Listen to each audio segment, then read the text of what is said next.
Disney Alice in Wonderland, Mad Hatter's Tea Party, A Little Golden Book Classic.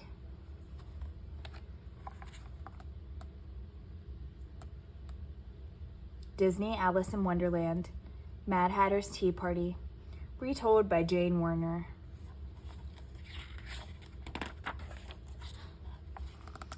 There was once a Mad Hatter, a peculiar fellow who lived in a strange little house in the woods of Wonderland. Nearby lived a friend of his, the March Hare. One day the March Hare heard, through the wild grapevine of course, that it was the Mad Hatter's birthday. So he baked and frosted a birthday cake. Then down the woodland path he went, singing as he skipped along. The very merriest birthday to you. The very merriest birthday to you. The Mad Hatter was delighted. He called in his friend the Dormouse, a sleepy little soul, and what a jolly time they all did have. They decided a birthday party was the best of all possible fun.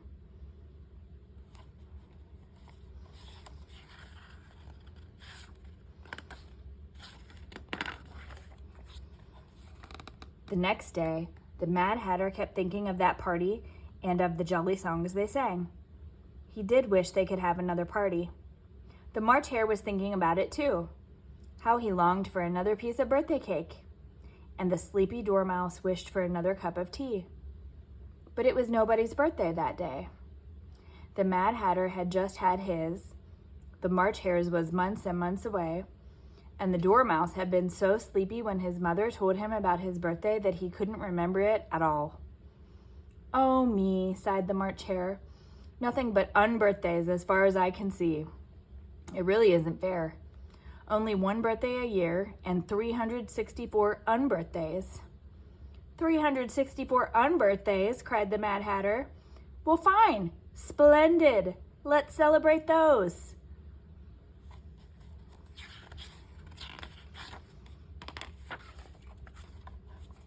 So they did.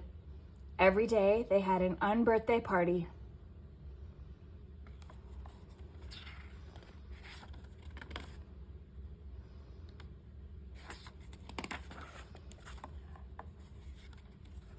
Every day they set up the table and hung up the decorations and had birthday cake and tea, and after the party they cleared everything away. But that soon got tiresome. So they set up a great long table underneath the trees. They put chairs all around and cups and plates and pots of tea. After that, they never cleared anything away.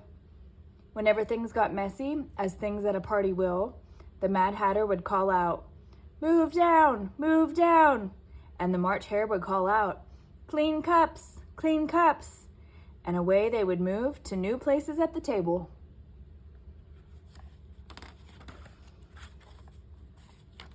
So the unbirthday party went on, and every day they happily sang, a very merry unbirthday to you, a very merry unbirthday to you.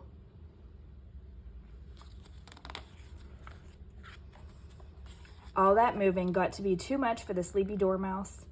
Since he was so fond of tea, he just chose himself a teapot, climbed in, and stayed. Now and then he would open a drowsy eye and join in a bit of fun. One day, a little girl named Alice wandered into Wonderland. She soon heard singing and hurried along through the trees to see what was going on.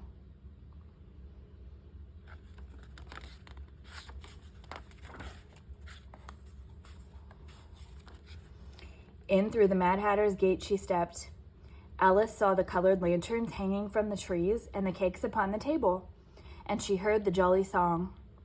A very merry unbirthday to you, to who? A very merry unbirthday to me. Then the Mad Hatter saw her. No room, he cried. What are you doing here? Why, there seems to be lots of room, Alice said. I heard singing, and it sounded so delightful. It did, cried the Mad Hatter. What a charming child. Come in, my dear, sit down, sit down. Whose birthday is it? Alice asked as she sat in an empty chair. No one's. It's an unbirthday party, they said, and explained.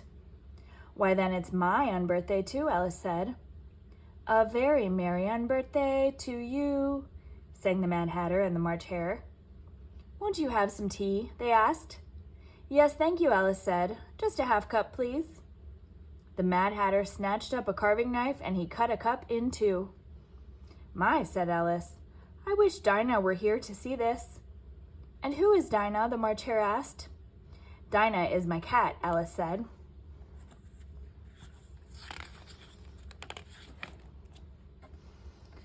Cat, cat, cat, cried a horrified voice, and the Dormouse, at the sound of that dread word, popped out of his teapot up into the air.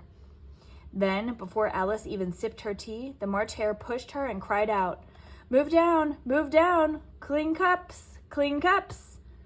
This is the silliest party I've ever seen, said Alice. She walked out the gate and off through the woods. No one seemed to notice that she had left.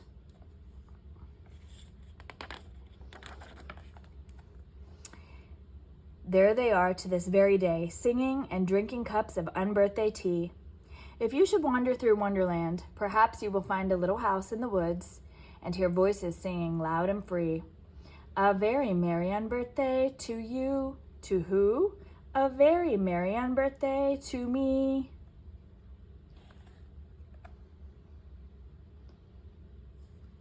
The end.